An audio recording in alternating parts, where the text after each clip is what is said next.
Hello friends, chase the goal के इस online platform पे एक बार फिर से आपका हार्दिक स्वागत है। हम मारवाड़ के राठौड़ के अंदर मालदेव राठौड़ जो है उस प्रतापी शासक को पढ़ रहे थे।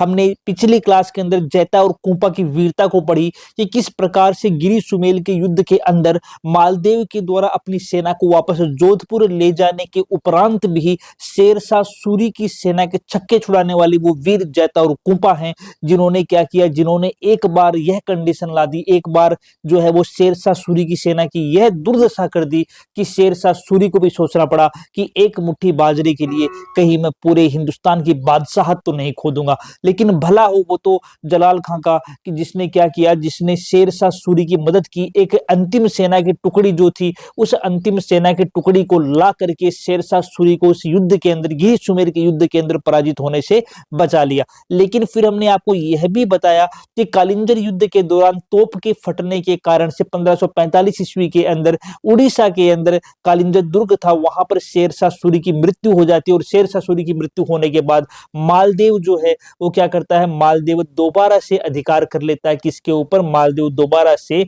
मारवाड़ जो है उस मारवाड़ पर अपना अधिकार कर लेता है। यहां तक का हमने जो डिस्कशन था वो अपनी लास्ट क्लास के अंदर कर लिया था। मालदेव जो है, उस मालदेव की मृत्यु सन 1562 ईस्वी में होती है। और मालदेव जो है उन्होंने अपने पुत्रों को कुछ परगने दिए थे। कौन कौन से परगने जो है मालदेव ने अपने पुत्रों को दिए थे, अगर उनको डिस्कस करें तो मालदेव जो है, उस मालदेव ने अपने पुत्र राम जो है उसको गुंदोज का परगना दिया। गुंदोज कहां पड़ता है? पाली में। दूसरा मालदेव का पुत्र था उदय सिंह। ये मोटा राजा के नाम से फेमस था, मोटा राजा, इसलिए से कब बोलते मोटा राजा उदय सिंह। इसको कहां का परगना दिया? फलोदी का। तीसरा जो पुत्र था वो था रायमल, इसको सिवाना का। और जो इसका एक पुत्र था चंद्रसेन, राव चंद्रसेन, इसे मालदेव ने अपना उत्तराधिकारी बनाया।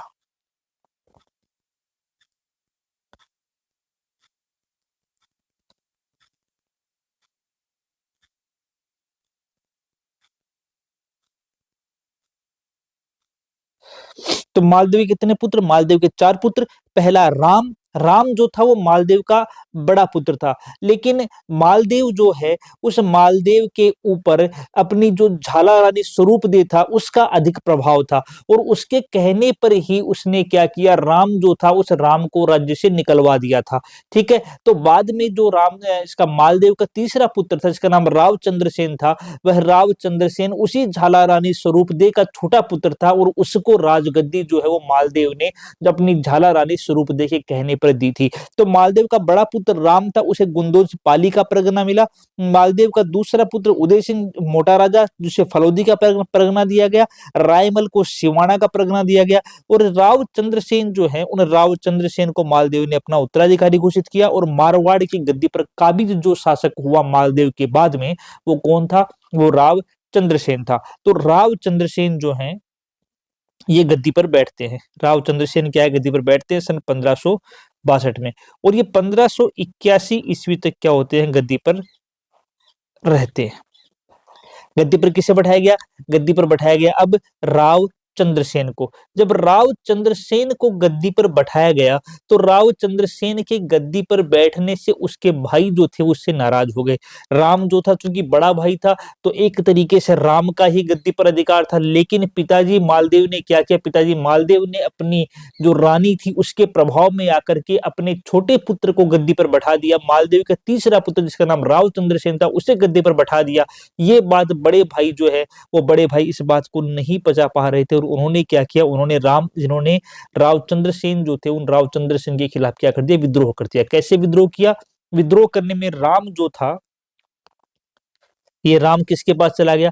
राम जो है वो अकबर की शरण में चला गया। राम जो है वो अकबर की शरण में चला गया। जो बड़ा पुत्र राम था, वो बड़ा पुत्र राम किसकी शरण में चला गया? बड़ा पुत्र राम जो था वो राम चला गया अकबर की शरण के अंदर। अकबर जो था वो इसी मौके की फिराक में था। अकबर ने क्या किया? तुरंत हुसैन कुली खान के नेतृत्व में सेना भेजी और सेना जो है वो 1564 ईस्वी में जोधपुर के किले पर अधिकार कर लेती है। इन्होंने क्या किया? अकबर ने, जो अकबर था उसने हुसैन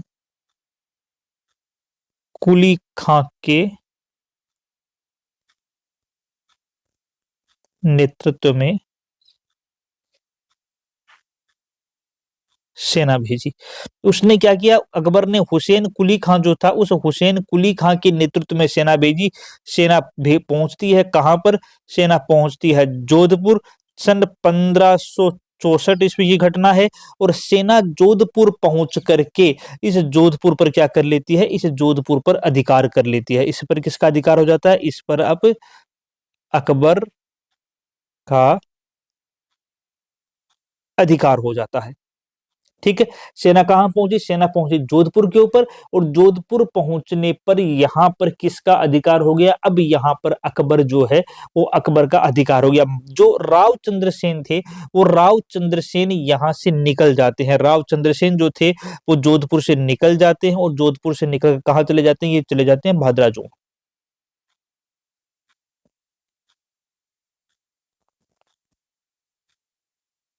राव चंद्रसेन भादराजून चले जाते हैं। ठीक है। राव चंद्रसेन क्या करते हैं? राव चंद्रसेन जो है वो यहां से निकलते हैं और यहां से निकल करके राव चंद्रसेन कहां पहुंच जाते हैं? यहां से निकल करके राव चंद्रसेन जो है वो भादराजून जो है वो भादराजून जाकर के क्या करते हैं? वहीं पर रुकते हैं। तो इस प्रकार 1564 ईस्वी के अंदर मारवाड़ जो है, उस मारवाड़ पर किसका अधिकार हो जाता है? मारवाड़ जो है, उस मारवाड़ पर अकबर जो है वो अकबर अपना अधिकार कर लेता है। सन 1570 की घटना है। सन 1570 के अंदर अकबर जो है वो लगाता है नागौर दरबार।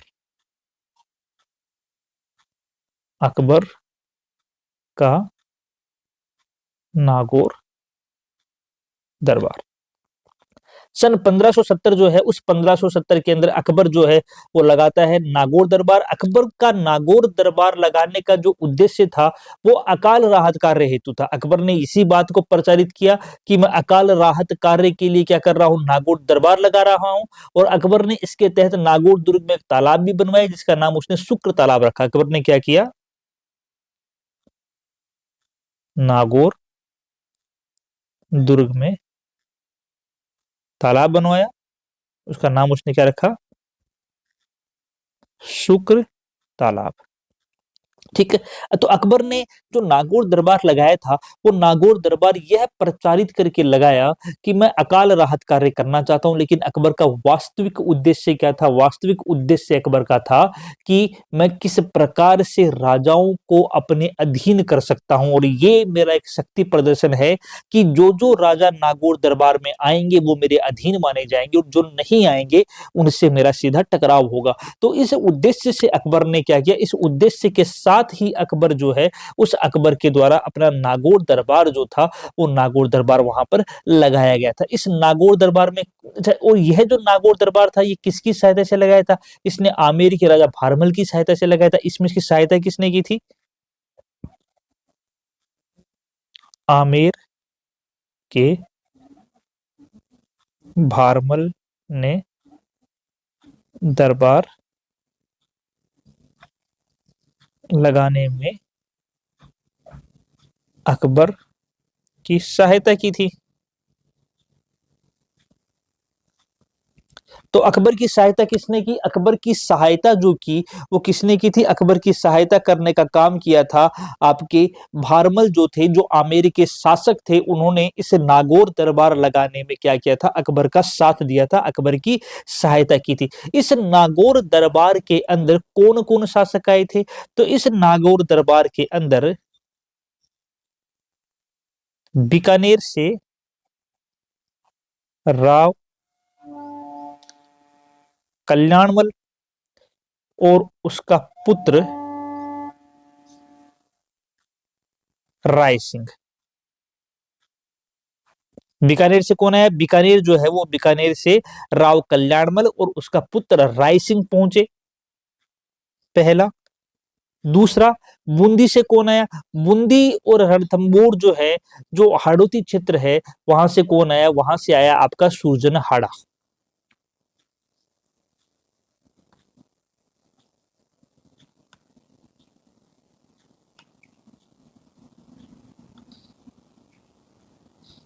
सूरजनहाड़ा। और जैसलमेर से कौन आया? हर्राय भाटी। जैसलमेर से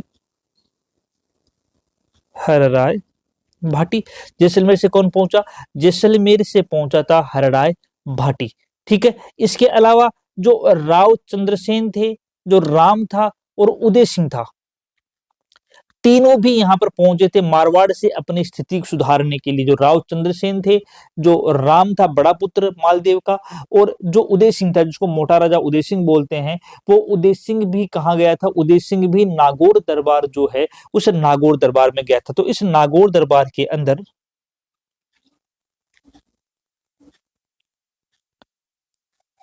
राव चंद्रसेन, राम, उदय सिंह, ये मोटा राजा उदय सिंह है, ये तीनों भी क्या थे? ये तीनों भी उस नागौर दरबार में गए थे।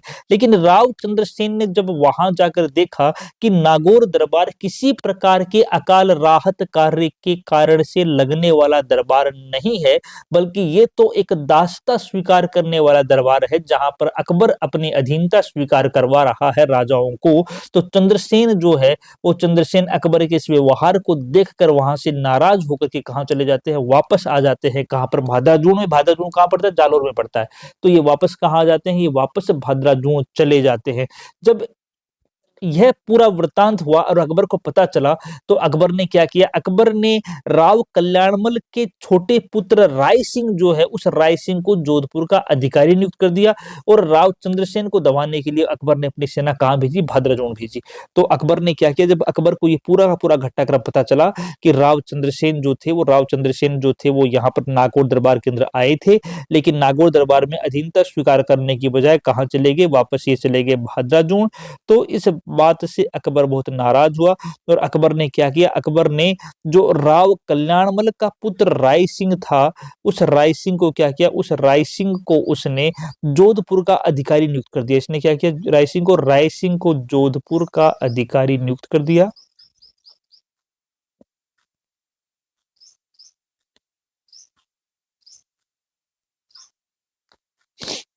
जो राय सिंह था, जो कि राव कल्याणमल का पुत्र था, उसे जोधपुर का अधिकारी नियुक्त कर दिया।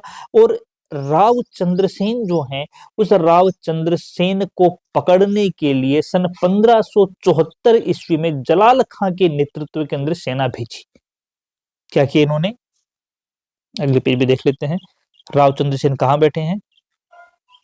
राव चंद्रसेन बैठे हुए हैं भाद्राजून के अंदर। और किया क्या इसने? इसने राव चंद्रसेन को पकड़ने के लिए सन 1574 में जलाल खां के नेतृत्व में सेना कहां भेज दी? भाद्राजून जालोर भेज दी। तो जब सेना पहुंची 1574 ईस्वी के अंदर राव चंद्रसेन को पकड़ने के लिए, तो राव चंद्रसेन यहां से निकल गए, और यहां से निकलकर राव चंद्रसेन पहुंच के सिवाना, मारवाड़ के राजाओं की शरण स्थली कहा जाता है। तो राव चंद्रसेन कहां पहुंच गए? राव चंद्रसेन जो है वो यहां से होते हुए कहां पहुंच गए? यहां से होते हुए राव चंद्रसेन पहुंच गए सिवाना। ठीक है। अब राव चंद्रसेन जब सिवाना पहुंचे, तो सिवाना पहुंचने पर भी अकबर जो है, उस अकबर ने इनका पीछा नहीं छोड़ा, और अकबर ने क्या किया? अकबर ने शाहबाज खां और राय सिंह के नेतृत्व में सन 1577-78 की बात है, दोबारा से यहाँ पर सेना भेजी। तो अब क्या किया अकबर ने? अब अकबर ने सन 1577-78 के आसपास शाहबाज खां प्लस राय सिंह के नेतृत्व में सिवाना जो है, उस सिवाना पर राव चंद्रसेन को पकड़ने के लिए दोबारा से यहाँ पर सेना भेज दी। अब राव चंद्रसेन क्या किया? अब राव चंद्रसेन यहाँ से फिर निकल गए, और निकल करके सोजत पहुंचे, और सोजत में है सोरण की पहाड़ियां। सोरण की पहाड़ियां।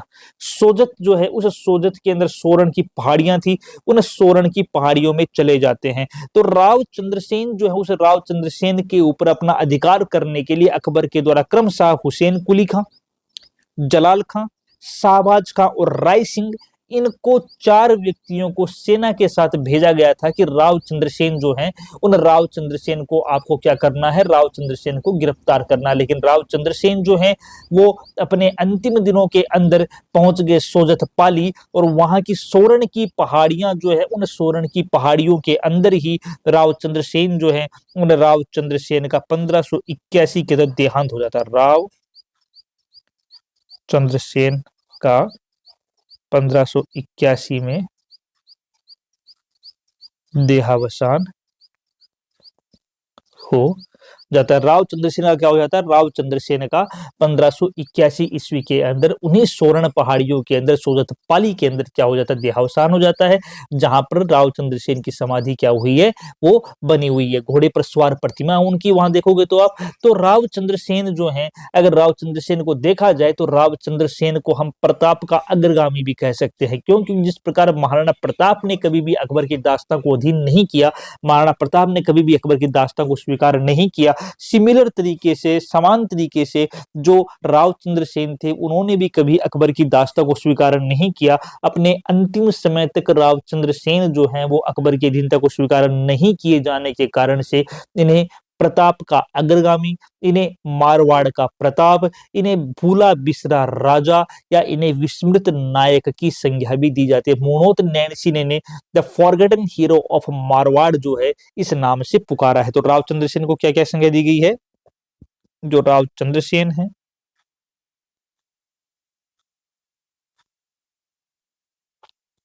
इनको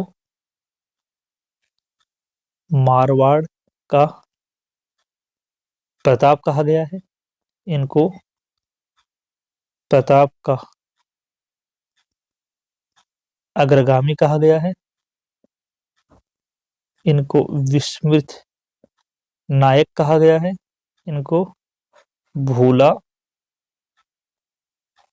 बिसरा राजा कहा गया है, और इनको the forgotten hero of Marwar, ये सारी की सारी संख्याएं दी गई। The forgotten hero of Marwar, ये हीरो लिखा है, the forgotten hero of Marwar. ये सब की सब संज्ञाएं किसे दी गई हैं? ये सब की सब संज्ञाएं जो हैं, वो दी गई हैं हमारे राव चंद्रसेन को। तो ये आज की क्लास जो है, आज की क्लास का सार था कि आज की क्लास के अंदर हमने मालदेव से क्लास की शुरुआत की थी, और मालदेव के देहांत होने के बाद में गद्दी पर बैठे राव चंद्रसेन की बात की, जिनको हम क्या बोलते हैं, जिनको हम मारवाड़ का प्रताप, प्रताप का अग्रगामी, विस्मृत नायक, भूला बिसरा राजा या the forgotten hero of Marwar के नाम से जिनको हम क्या जानते हैं। आज की क्लास में इतना ही डिस्कस करेंगे, बाकी करेंगे कल की क्लास में। तब तक के लिए जय हिंद दोस्तों।